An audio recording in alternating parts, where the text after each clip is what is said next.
দীর্ঘ প্রতীক্ষার পর অবশেষে পাসপোর্ট হাতে পেলেন বিএনপি চেয়ারপারসন ও ৩ বারের সাবেক প্রধানমন্ত্রী বেগম খালেদা জিয়া। মঙ্গলবার দুপুরে দ্রুত গতিতে তার পাসপোর্ট নবায়নের সব প্রক্রিয়া সম্পন্ন হয়। পরে চিকিৎসাধীন বিএনপি নেত্রীর পক্ষে তার প্রতিনিধির কাছে নবায়নকৃত মেশিন রিডেবল পাসপোর্ট হস্তান্তর করা হয়। তাকে সাধারণ নাগরিকদের ব্যবহৃত সবুজ রঙের পাসপোর্ট দেওয়া হয়েছে।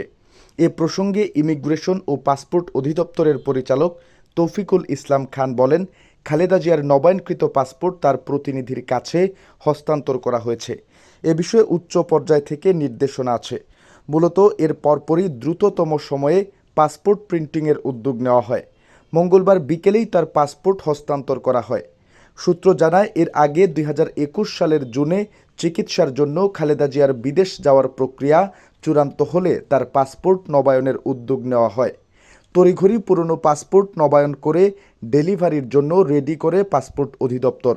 কিন্তু অজ্ঞাত কারণে শেষ পর্যন্ত সরকারের তরফ থেকে খালেদা জিয়ার হাতে পাসপোর্ট না দেওয়ার নির্দেশনা আসে। এমনকি পরে তার নবায়নকৃত পাসপোর্ট বাতিলও করা হয়।